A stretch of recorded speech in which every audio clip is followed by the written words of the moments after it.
Sang Sabda telah menjadi manusia dan tinggal di antara kita.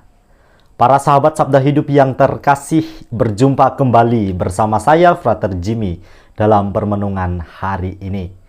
Pada hari ini bersama Gereja Semesta, kita merayakan Hari Raya Semua Orang Kudus.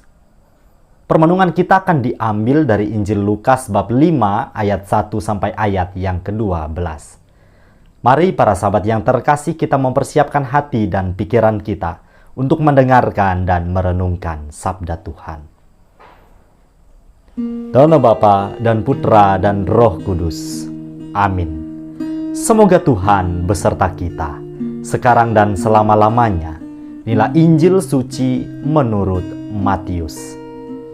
Dimuliakanlah Tuhan. Ketika Yesus melihat orang banyak itu, naiklah ia ke atas bukit, dan setelah ia duduk, datanglah murid-muridnya kepadanya. Maka Yesus pun mulai berbicara dan mengajar mereka, katanya, "Berbahagialah orang yang miskin di hadapan Allah, karena merekalah yang empunya kerajaan surga.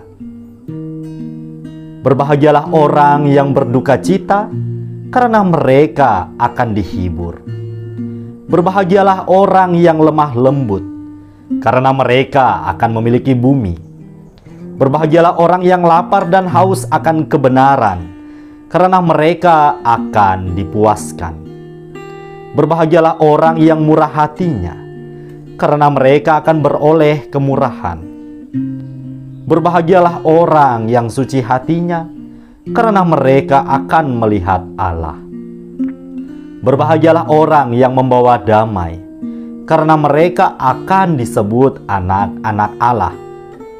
Berbahagialah orang yang dianiaya oleh sebab kebenaran, karena merekalah yang empunya kerajaan surga.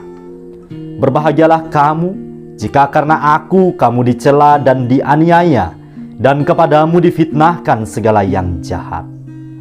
Bersukacita dan bergembiralah, karena upahmu besar di sorga. Sebab demikian juga telah dianiaya nabi-nabi yang sebelum kamu." Demikianlah sabda Tuhan. Terpujilah Kristus. Para sahabat Sabda Hidup yang terkasih, salah satu hasrat dari kehidupan yang kita jalani setiap hari, tentu keinginan kita untuk merasa bahagia dalam menjalani hari-hari hidup kita. Di awal permenungan ini saya ingin melontarkan satu pertanyaan refleksi bagi kita. Apa konsep kebahagiaan menurut saya, menurut Anda, dan tentu kita semua? Kebanyakan orang mengatakan kebahagiaan itu kalau hidup kita serba berkecukupan. Bahkan tidak jarang kita ingin memiliki hidup yang sangat berkelimpahan dalam segala hal. Namun mari kita melihat apa yang hendak Tuhan sampaikan melalui sabdanya yang kita dengarkan tadi. Konsep kebahagiaan yang Tuhan sampaikan kepada kita sekalian agaknya sangat jauh berbeda dari apa yang kita pikirkan secara manusiawi.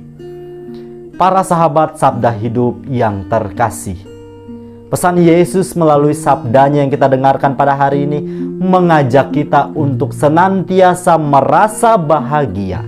Dalam hal apa? Tentu dalam segala situasi dan kondisi yang kita alami hari lepas hari. Orang yang berbahagia adalah justru dikatakan tadi, berbahagialah orang yang miskin di hadapan Allah, karena merekalah yang empunya kerajaan surga. Sangat berbanding terbalik dengan apa yang dicita-citakan oleh kebanyakan orang tanpa terkecuali kita sekalian. Kemudian berbahagialah orang yang berduka cita, karena mereka akan dihibur. Secara manusiawi tentu kita sangat menghindari yang namanya kesedihan, sakit dan penyakit, penderitaan. Tetapi melalui sabdanya pada hari ini, Yesus ingin mengajak kita untuk memiliki cara pandang yang lebih positif. Mau dan mampu menerima segala kondisi yang kita alami.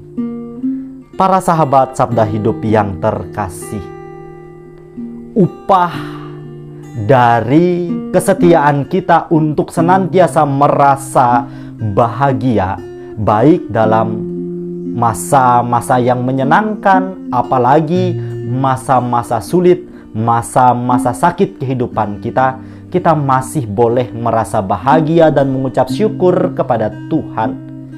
Ialah kita boleh menikmati kebahagiaan kekal dalam kerajaannya. Sebagaimana semua orang kudus yang pada hari ini kita rayakan, mereka adalah bukti kesetiaan penuh dalam menghidupi yang namanya kebahagiaan menjalani pesiaran hidup mereka.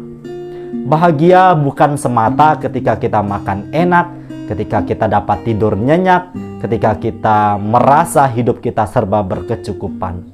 Tetapi definisi kebahagiaan yang sejati ialah kita merasa Tuhan Allah tidak pernah meninggalkan kita satu detik pun, baik dalam keadaan kita sehat maupun di saat kita sakit, baik dalam keadaan kita di puncak kesuksesan hidup kita maupun dikala kita berada di titik keterpurukan hidup kita, di mana kita masih yakin dan percaya bahwa Tuhan Allah tidak pernah meninggalkan kita berjalan seorang diri.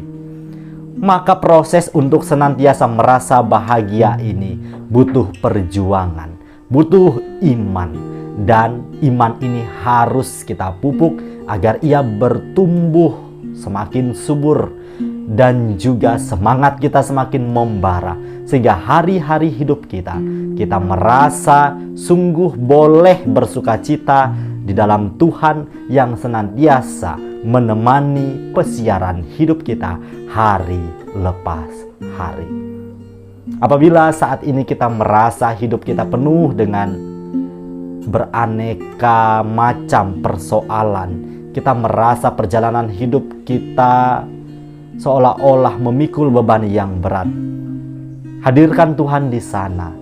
Biarkan Ia meringankannya agar kita boleh menjalaninya dengan hati yang riang gembira. Selamat beraktivitas, salam sehat untuk kita semua. Semoga permenungan ini menghantarkan kita pada refleksi pribadi yang lebih mendalam. Semoga Allah yang Maha Kuasa memberkati kita, melindungi kita terhadap dosa, dan menghantar kita ke hidup yang kekal. Amin.